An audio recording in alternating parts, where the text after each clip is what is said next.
Halo, selamat sore semuanya. Sore, Pak. Sore. Selamat sore semuanya. Selamat sore, Pak. Sore, Apakah Pak. Selamat sore, share Pak. screen saya sudah terlihat? Sudah, Pak. Oh, Sudah, oke. Pak. Kita mulai kuliah pada hari ini, hari Rabu, hari Selasa ya. Selasa di jam 5. Ya. Eh, kita mulai dengan lanjutan dari kemarin. Jadi saya juga akan memberikan konstruksi dari pemikiran Saussure, gitu kan. Dari pemikiran semiotika yang ketiga. Jadi di bahasa visual akan membahas tiga tokoh. Yang pertama adalah Ferdinand de Saussure, yang kedua adalah Charles Sanders Peirce, dan yang ketiga adalah Roland Barthes. Gitu. Pada perkuliahan kemarin, kalian sudah melihat bagaimana cara berpikir Charles Sanders Peirce dalam membuat analisis semiotika. Contoh juga sudah saya berikan di Google Classroom, jadi teman-teman bisa lihat di situ di pertemuan kemarin. Dan hari ini kita akan membentuk untuk nanti di UPM, ujian eh, apa namanya, pengendali mutu gitu kan, karena bahasa visual masuk ke situ. Dan bebannya yang disepakati oleh dosen adalah untuk berupa artikel, gitu. Nanti saya jelaskan di akhir di pertemuan ke-11 ini. Kita kenalan dulu dengan Ferdinand de Saussure. Kemarin Pors kita masuk ke ahli linguistik Swiss gitu. Jadi ahli linguistik Swiss ini, Saussure ini merupakan pemikir yang berakar pada wilayah linguistik ya. Jadi dasarnya adalah linguistik, cara berpikir dia adalah linguistik. Apa itu cara linguistik? Linguistik adalah pengetahuan tentang bahasa, tata bahasa. Jadi seperti di bahasa Indonesia ada subjek, predikat, objek gitu. Nah, itu wilayahnya linguistik. Kemudian apa namanya? Semiotika atau semiologi adalah ilmu tentang tanda dan penggunaannya dalam masyarakat ya. Bagi Saussure, tanda merupakan objek fisik dengan sebuah makna yang lebih memperhatikan cara-cara tanda dalam hal ini kata-kata terkait dengan tanda-tanda yang lain gitu. Dan sistem yang sama, fokus perhatiannya langsung pada tanda itu sendiri. Jadi pembahasan semiotikanya Saussure itu akan berakar pada penanda atau signifier ke petanda. Penanda merupakan citra tanda yang bisa ditulisan di atas kertas atau citra suara biasanya. Kemudian petandanya itu adalah konsep atau pemaknanya.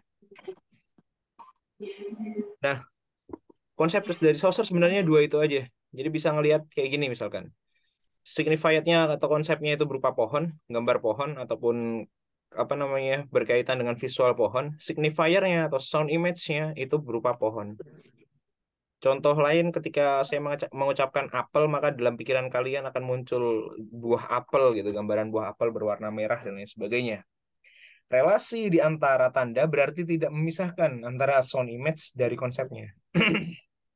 Nah, bagi Sobur, jadi ada penulis Alex Sobur namanya, penulis dari Indonesia, mengatakan bahwa signifier dan signified merupakan kesatuan, tak dapat dipisahkan seperti dua sisi dari sehelai kertas. Artinya, ketika kita membicarakan sesuatu berupa tanda, maka dia tidak akan pernah bisa terlepas dari apa penandanya dan apa petandanya. Ini sangat mudah dalam melakukan analisis menggunakan Saussure, gitu kan? Saussure memaknai objek sebagai referen atau rujukan dan menyebutkan sebagai unsur tambahan dalam proses penandaan, gitu. Jadi dari sign, dari tanda, itu terdiri dari signified dan signified. Kemudian signification ini akan membentuk referen atau external reality. Contoh, ketika kita membicarakan tentang apel atau buah kuldi yang di dimakan oleh Adam dan Hawa gitu kan, maka kita akan membayangkan bagaimana bentuk buah kuldi itu gitu kan, akan merepresentasikan kepada cerita-cerita tentang agama, tentang kepercayaan dari berbagai agama di dunia gitu. Nah, itulah disebut sebagai external reality atau realitas eksternal yang di luar dari tanda tersebut. Saya kasih contoh lain. Ketika saya bilang anjing gitu kan, sebagai ucapan dan umpatan itu akan berepresentasi ke hal yang berbeda. Petandanya akan di gambaran kita ya bentuknya anjing gitu. Realitas eksternalnya akan berbentuk ke hal-hal yang berupa umpatan. Nah, antara signified atau petanda dengan realitas eksternal itu merupakan perbandingan realitas tanda sebenarnya. Di mana di dalamnya ada nilai, ada makna. Hal ini akan berkaitan dengan sebuah tanda atau sebuah karya visual yang dia merepresentasikan sesuatu yang tidak dia gambarkan. Contoh, semangka Palestina gitu. Semangka semangka Palestina itu kan kalau saya bilang semangka Palestina ya kita ngebayangnya semangka gitu kan yang referensinya realitas eksternalnya adalah atau referensinya adalah perang antara Israel dan Palestina hari ini. Itu contoh menggunakan dari Saucer gitu. Saucer menyadari bahwa relasi antara relasi yang terjadi antara penanda dan petanda itu arbitrary dan motivated. Arbitrary itu bersifat artifisial kalau dalam bahasanya Prof. Ahimsa sebagai semena-mena gitu. Jadi kita memberikan tanda itu dari manusia itu semena-mena gitu. Dan petanda yang dibuat oleh manusia ini merupakan aturan atau konvensi. Jadi misalkan seseorang yang pintar itu yang seperti apa sih sebenarnya gitu kan? Ada kesepakatan konvensi bahwa seorang yang pintar itu harus pintar matematika, tapi tidak semua orang memahami bahwa matematika itu sebenarnya hanya satu dari bagian yang lain tentang kepintaran. Nah, relasi tanda karena kita sudah termakan dengan orang yang pintar itu loh, ketika dia bisa menyelesaikan soal matematika yang sangat kompleks, maka dia juga memiliki relasi antar tanda dengan bersifat alamiah. Sehingga orang meski di kelas kalian orang yang sering bertanya itu kan disebut sebagai anak yang sok cari muka di depan dosen gitu kan. Nah, itu motivated itu tanda sebenarnya. Tanda sebenarnya nggak sehat juga kayak gitu. Tapi itu tanda gitu kan. Itu tanda bahwa apa ketika ada orang atau teman-teman yang bertanya, yang bekerja kemudian bertanya gitu kan. Itu disebut sebagai orang yang penuh dengan intrik. Ya kan. Wah, mendekati dosen gitu. Contoh. Kita merealisasikan bagaimana sebenarnya kehadiran dari tanda itu sendiri gitu. Nah, motivasi dari arbitrary atau motivasi kemudian arbitrary itu kemudian menjadi convention itu kemudian dikonstruksikan menjadi hubungan antara motivated hubungan tanda dan reference bersifat ikonis, arbitrer hubungan antara tanda dan reference bersifat artifisial atau semena-mena. Konvensional yang arbitrer menjadi kesepakatan atau kode. Jadi misalkan contoh ketika kita memberikan stigma terhadap perempuan yang suka pulang malam dengan perempuan yang nakal gitu kan. Nah, itu menjadi kesepakatan. Ada kan ada konvensional di dalamnya. Nah, tanda yang bersifat arbitrary menurut Peirce adalah simbol. Jadi keterhubungan dengan yang kemarin itu adalah di bagian simbolnya. Penerapan dalam desain seperti apa? Seperti ini. Jadi ketika kita bisa membaca sebuah tanda, kemudian merekonstruksi menjadi satu hal yang lain gitu kan. Itu menjadi tempat duduk gitu loh, yang bergambar tangan. Atau tempat duduk yang seperti ini gitu, yang terasa lebih nyaman dan lain sebagainya. Nah, Saussure membagi bahasa terdiri dari elemen tanda yang berupa kata. Jadi karena dia hanya ada dua, maka Saussure membaginya seperti sistem bahasa itu ada dua. Yang pertama adalah language atau sistem bahasa yang memiliki konvensi di tengah masyarakat, terdapat relasi secara tidak sadar menjadi hukum di benak individu dan masyarakat, dan perol, aspek tindakan dari bahasa, ya, sebagai ucapan dari bahasa, yang mungkin bukan konvensi masyarakat, melainkan otonomi individu untuk memilih tanda. Hal ini antara language dan parallel ini seperti layaknya kita kuliah gitu kan. Kuliah itu kan sebagai sistem tanda dia eh, menjadi tidak sadar bahwa pendidikan tinggi dalam kuliah itu merupakan sebuah konvensi yang harus dicapai oleh banyak orang. Sedangkan parallelnya itu adalah ketika kalian mendefinisikan kuliah tidak hanya sekedar kuliah, boleh saja kalian mendefinisikan ke sekolah atau ke tempat belajar atau kemanapun sesuai dengan individu. Gitu. Jadi secara struktur hal tersebut akan berbeda-beda. Contoh lain, dalam parallel, apa yang dikatakan individu tanpa aturan. Sedangkan pada language, itu komunikasi yang disepakati oleh komunitas. Artinya ketika kalian memiliki bahasa sendiri yang kalian gunakan, itu masuk ke dalam parallel. Ketika kalian menggunakan bahasa seperti perkuliahan kita hari ini, itu ada language atau komunitas yang disepakati. Gitu. Nah, sistem praktik tandanya gimana? Antara language dan parallel, itu memiliki aturan-aturan yang mana di language dia ada sistem sosial, ada konvensi dan sifatnya statis. Sedangkan parallel itu ada praktek sosial, ada tindakan, ada bebas, terbatas dan dinamis. Kenapa disebut sebagai bebas terbatas? Karena ada hak dan kewajiban yang harus kita hormati antara diri kalian dengan diri orang lain gitu. Nggak bisa kalian tiba-tiba telanjang di tengah jalan gitu kan. Nggak separel itu juga gitu. Karena ada language yang harus disepakati. Nah, pemikiran yang kedua, semiotika dari Roland Barthes, yang mana dia mengembangkan pemikiran Saussure. Pembacaan tanda menunjuk pada gagasan tentang dua tatanan penanda, of the order of signification, yaitu denotasi dan konotasi. Contoh, mengartikan gambar desain secara denotatif dan konotatif. Yang pertama, pendekatan denotatif. Secara denotatif menunjuk pada data atau informasi yang tersurat pada gambar tersebut. Dalam hal ini, gambar dibaca layaknya sebuah catatan yang menceritakan tentang keterangan objek secara menyeluruh gitu. Nah, secara konotasi menunjuk pada hal-hal yang tersirat gitu. Ada informasi, penerimaan, kemudian pemrosesan informasi, di mana ada pengetahuan-pengetahuan sebelumnya yang membandingkan persepsi, tanggapan indera ingatan, kemudian mencapai persepsi visual. Contoh, mengartikan simbol secara konotatif gitu. Bagaimana kita bisa mengartikan simbol secara konotatif? Karena ini secara tersurat, maka kita bisa langsung tahu bahwa ini lambang Buddha atau lambang pergerakan Perang Dunia Kedua, lambang Nazi. Kemudian ada lambang Dewa 19 dan lambang Pramuka yang setiap hari kalian lihat pada wilayah SMA gitu kan, SMP SMA. Nah, gimana kita membahas berkaitan dengan penandaan dari Barthes gitu kan? Yang pertama adalah tatanan yang pertama. Jadi Barthes selalu membuka menjadi dua tatanan, di mana ada realitas, ada tanda, dan ada culture, ada kultur. Denotasi itu akan muncul atau memunculkan signifier dan signified, kemudian dia akan membagi menjadi dua antara konotasi dan mitos. Jadi yang disebut denotasi ini merupakan pra-penanda, sedangkan konotasi adalah hasil dari tanda dan akan memunculkan mitos. Apa itu mitos? Kita kasih contoh kayak gini. Signifier open gitu kan, penandanya citra yang dengar dan digambarkan gitu bahwa oh toko ini buka. Ketika kita lihat tokonya, oh ternyata konsepnya buka gitu. Karena dia buka, maka kita bisa masuk untuk membeli sesuatu gitu. Nah, yang disebut sebagai mitos merupakan cara berpikir gitu. Bila konotasi merupakan pemaknaan tatanan kedua dari penanda, maka mitos merupakan pemaknaan tatanan kedua dari petanda. Maksud dari tatanan kedua ini seperti apa?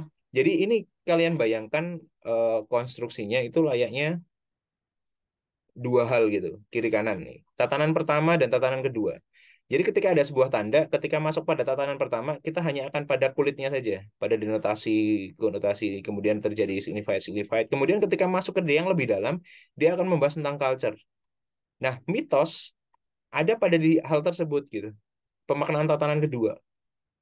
Contoh, pola dari linguistic science Roland Barthes gitu. Yang pertama ada signified dan sign. Contoh, ketika kita lihat jam tangan, jadi pada wilayah jam tangan ini, kemudian dari jam tangan itu merupakan signifiernya, gaya hidup merupakan signifiednya, maka tandanya ada apa? Nah, mitos ini dibangun karena masyarakat konsumtif terhadap gaya hidup, makanya menggunakan jam tangan. Tataran denotasinya, contoh ketika kita melihat pons, gitu kan, signifiernya pons, signifiernya kulit putih. Jadi kita bisa melihat bahwa apa yang dijual oleh pons itu adalah kulit putihnya, gitu kan, yang bisa membuat kulit putih. Di mana kulit putih ini melambangkan kecantikan wanita. Nah, mitosnya yang dibangun adalah wanita cantik itu berkulit putih. Contoh yang lain. Secara tatanan denotasi. Signifiernya extra joss. Signifiednya kuat dan berani gitu. Di sini ada tulisan kuat, stamina plus nyali gitu. Tatanan konotasinya adalah kuat dan berani itu direpresentasikan oleh laki-laki. Sedangkan mitos yang dibangun adalah laki-laki idaman adalah laki-laki yang kuat dan bernyali. Padahal tidak semua laki-laki kayak gitu ya sebenarnya. Nah, itu cara membahas atau cara menggunakan bagaimana pemikiran dari Roland Barthes untuk mengkonstruksikan satu analisis. Nah, kita akan berbasis pada UPM nanti setelah ini. pilihlah objek. Jadi karena kalian masing-masing punya objek gitu kan, kalian bisa mendiskusikan dan ini merupakan keputusan final dari koordinator. Jadi saya mau tidak mau harus ikuti ini. Kita ubah objeknya semua berupa film pendek, animasi, video iklan, poster, meme yang ditayangkan pada 2023, di mana tidak boleh tahun sebelumnya, dengan menggunakan tiga pendekatan ini. Dari analisisnya menggunakan Charpors atau Roland Barthes atau Fernando Sauser. Kemudian metodenya kualitatif, wajib menggunakan template yang sudah disediakan. Ini akan di-share nanti. Kemudian satu kelompok penulisan maksimal 5 orang. Jadi kalian bisa ambil 4 sampai 5. Saya sih menyarankan 1 sampai 2 aja sih. Tapi kalau 4 sampai 5 juga nggak masalah. Dan penulisan artikel ilmiah ini bisa diasistensi mulai ke minggu ke-14. Sebenarnya nggak minggu ke-14 juga. Kalian bisa mulai ke minggu besok. Ini besok ke-12 ya kalau nggak salah. Mulai 12 kalian sudah membuat kerangka. Itu akan lebih baik lagi. Nah, itu pandangannya untuk sampai apa namanya? Untuk sampai selesai di UPM. Sampai di sini ada yang mau ditanyakan berkaitan dengan analisis dan juga pengetahuan tentang Saucer? Silakan. Assalamualaikum Pak, mau tanya Pak, buat eh Iya, silakan, silakan. buat Sorry tadi ke tugas yang mute. PM tadi, itu metodenya harus dipakai semuanya atau boleh dari salah satu saja atau bagaimana Pak? Metode yang digunakan boleh salah satu. Jadi kalian bisa memilih di antara tiga analisis yang ada. Ya baik Pak, terima kasih. Antara menggunakan Saucer ataupun menggunakan Pors ataupun menggunakan Barts. Ada lagi, Oh iya teman-teman? Pak, mau tanya lagi. Silakan. Eh, untuk tadi kan terkait objek yang dianalisisnya film pendek animasi ya. Dan untuk animasinya ini harus animasi pendek juga atau bagaimana ya Pak? Mau animasi panjang juga nggak apa-apa, berbasis pada permasalahan yang ada sebenarnya. Jadi mulai besok, silakan masing-masing kelompok untuk asistensi. Kita online aja ya berarti ya, nggak usah ke kampus gitu. Asistensinya via online selama jam kuliah, ngobrol di grup nanti beserta nanti kelompoknya, gitu. Ya Pak, baik Pak, terima kasih. Ada lagi teman-teman? Pak izin bertanya Pak. Silakan Riz. Tadi kan ada e-poster ya Pak. E-posternya itu contohnya kayak misalkan poster film gitu-gitu atau gimana Pak? Poster film bisa mencakup, Boleh gak kalau saya poster film boleh Pak? Oke. jadi berbasis pada poster film bisa, tapi untuk nanti ketika pembahasannya berarti ekstra apa namanya, ekstra dari luar tandanya, kan ya dibahas tidak hanya sekedar tanda-tanda yang ada tapi juga di luar dari tanda, artinya filmnya juga akan, Maksudnya gimana? jadi misalkan kita ngomongin gadis kretek gitu kan, pernah Iya lihat Pak. ya? Posternya Pernah. pernah Pak. Nah, posternya pernah. Poster film tanpa kita melihat bagaimana filmnya kan jadi sulit gitu kan, dengan gambar Dian Sastro, ya nggak sih? Dia sebenarnya Dian membahas, Sastro berdiri itu. Oh iya. dia dia sebenarnya membahas apa sih gitu, siapa sih Dian Sastro itu kan gitu kan, otomatis kan harus membahas filmnya juga, Iya. ya nggak sih? Oh begitu. Oh iya betul betul. Karena Oh berbasis iya Pak. pada Terus kalau konstruksi, ya. konstruksi bukan hanya sekedar apa yang muncul dan kemudian apa penanda atau apa petandanya ataupun apa representan, kemudian ada apa objeknya, bukan hanya itu kan. Pembahasannya ke makna denotatif, konotatif, kemudian simbol, ikon, dan lain sebagainya seperti pertemuan kemarin. Gitu, Hmm. Riz.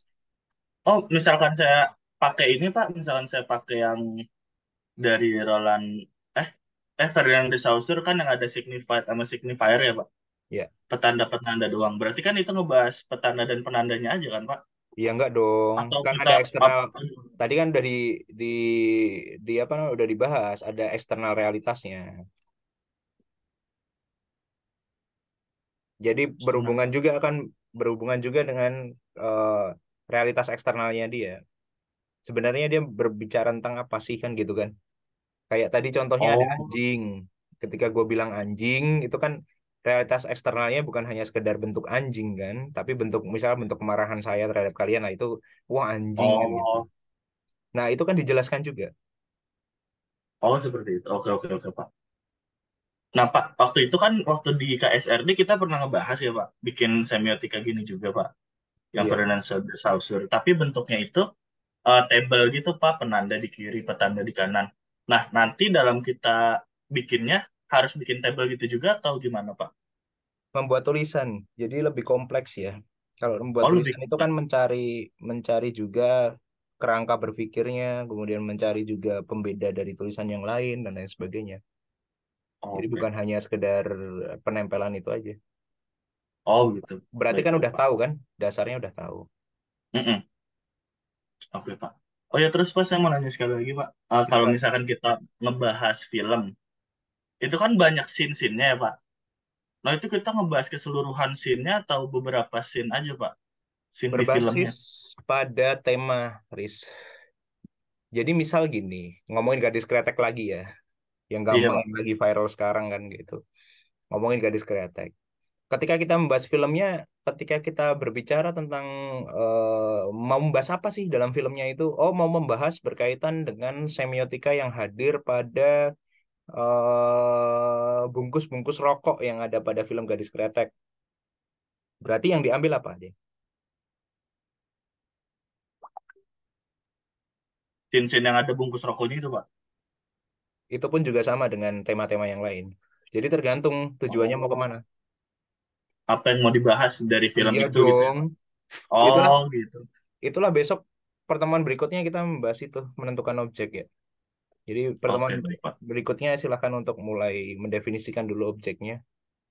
Kemudian nanti kita cari referensinya. Kemudian baru lihat konstruksi yang memungkinkan untuk dibahas apa. Jadi fokuskan misalkan isu tentang apa, isu Oke. tentang tentang perempuan kah, isu tentang pabrik kah, isu tentang misalkan garis keretek ya itu kan ada banyak isu yang diangkat. Feminisme, kemudian kesetaraan, ada patriarkis, kemudian juga ada bisnis, ada banyak. Ada G30 SPKI juga di dalamnya, perundungan, penculikan dan lain sebagainya gitu. Ya itu bisa disesuaikan. Itu contoh gadis kreatif. Jadi kalau film yang lain gimana? Ada banyak. Tahun kemarin ada yang membahas tentang Encanto gitu kan. Encanto berkaitan dengan keajaiban, membahas keajaibannya. Bagus menurut saya. Tergantung kepekaan kalian mau ke yang mana. Karena ini cukup gampang kan sebenarnya. Cukup mudah karena berkelompok kan. Karena ini permintaan juga dari itu, dari apa namanya? Dari koordinator. Begitu Riz kira-kira. Teman-teman yang lain atau Faris lagi ada tanggapan? Boleh Oke, silakan. Pak. Dia mengerti, Pak. Oke, ada lagi Mengerti, Pak. teman-teman? Masih, Pak. Yoha, ada lagi teman-teman yang lain?